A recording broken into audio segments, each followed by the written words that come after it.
এই রে বাবা রে, বাঙালির বুদ্ধি দেখছেন? কি বট গাছ এটা, বাপরে। আর এখানে দেখছেন কত সুন্দর করে সেই মানুষগুলোর জন্য একটা মসজিদও উপহার দিয়েছে। এই রে বাবা রে, বাঙালির বুদ্ধি দেখছেন? যে পানি সেচ দেওয়ার যে মেশিনগুলো এগুলো লাগাইছে সামনের দিকে, লাগায় এটা একটা চার্জারের পিছনে নেওয়া হয়েছে, নিয়ে হয়তো যাচ্ছে, হয়তো বা যে ওইটা দিয়ে স্প্রে করে, পানি স্প্রে করে।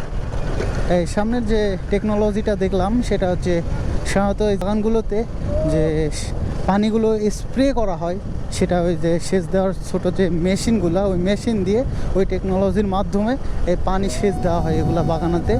তাহলে এই বাগানাতে শুধু এই পানিগুলো ওইভাবে স্প্রে করা হয় না, পানির সাথে ওষুধ মিশিয়ে স্প্রে করা হয় বাগানে। এবং এই স্প্রে করার মেন রিজনগুলো হচ্ছে ভালো পরিমাণের আম বিপ্লব চাই এবং ভালো ফলন হইতে পারে, তার জন্য সেই টেকনোলজিটা তৈরি করেছে। তো যাই হোক, ভালো লাগলো টেকনোলজিটা দেখে, যদিও বা আমাদের এর বাবা কি বট গাছ এটা, বাপরে।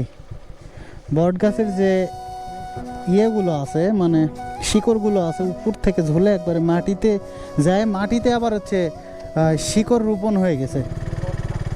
ও আচ্ছা, লতা লতা, সরি, আমি এক্সট্রিমলি সরি, আমি ভুল ইনস্ট্রাকশন দিয়ে ফেলেছি। আমি মানুষ, আমার ভুল হইতেই পারে। তো ওগুলো হচ্ছে বট গাছের লতা। লতা দেখছেন গাছ থেকে একবারে মাটি পর্যন্ত ঠেকে গেছে। আর ভাই আমি মুগ্ধ এই অঞ্চলে ঢুকে আমি সত্যিই মুগ্ধ যে রাষ্ট্রীয় কোনলা মোড়ে আছে। তো যাই হোক, আমি সত্যি মুগ্ধ যে এই যে নওগাঁ জেলার প্রত্যন্ত অঞ্চলে বেরিয়ে একটা জিনিস চোখে পড়ে, এই যে আদর্শ গ্রাম, যে অসহায় মানুষগুলো, কারো ঘর নেই, বাড়ি নেই, কারো বাবা নেই, মা নেই, তাদের জন্য ছোট যে আদর্শ গ্রাম করা হয়, রাষ্ট্রীয় যে গ্রামটা উপহার দেওয়া হয় মানুষের মাঝে, সেই আদর্শ গ্রাম। আর এখানে দেখছেন কত সুন্দর করে সেই মানুষগুলোর জন্য একটা মসজিদও উপহার দিয়েছে। সত্যি যারা ঊর্ধ্বতম চেয়ারে আছেন তাদের সত্যি অন্তরস্থল থেকে ভালোবাসা ও প্রীতি থাকবে তাদের জন্য। তারা অসহায় মানুষকে শুধু ঘর বাড়িই দেয়নি, তার মাঝে একটা মসজিদও দিয়েছে। তারা যেন মহান আল্লাহ তাআলার যে ইবাদতের অনুগত্যে চলতে পারে এবং সামনের দিকে যেন ইসলাম প্রচার করতে পারে। মেয়েরা সরিষার ক্ষেতে ছবি তোলে, এরা সরিষার ক্ষেতে ছবি তুলতে লাগছে। আর সরিষার ক্ষেত ভাই দেখার মতো, আপনারা আসেন তো ভাই, আসেন আমার ভালোবাসার মানুষজন।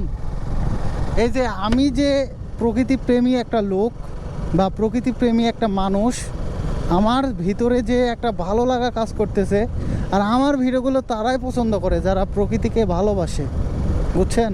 মহান আল্লাহ তাআলার সৃষ্টিকে যারা ভালোবাসে তারাই আমার ভিডিও দেখতে ভালোবাসে।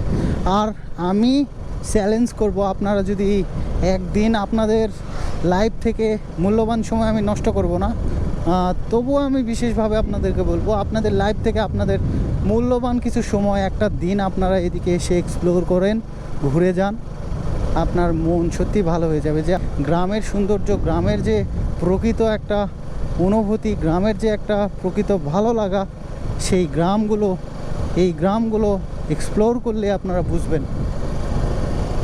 তো দেখছেন কি বলবো আর ভাই, খুবই অসাধারণ যে এলাকা। তো ভিডিওটি অনেক বড় হয়ে গেল, লম্বা হয়ে গেছে, আর ভিডিওটি আমি কন্টিনিউ করতে চাচ্ছি না। সামনের দিকে দেখতে পাচ্ছি একটা বাজার, আর মোটরসাইকেলে দেখলাম ধানের শীষ। যাক, খুবই ভালো একটা বিষয় ধানের শীষ। বা একটা বিষয় কি জানেন তো, এই বাজারটা পার হয়ে কথা বলি।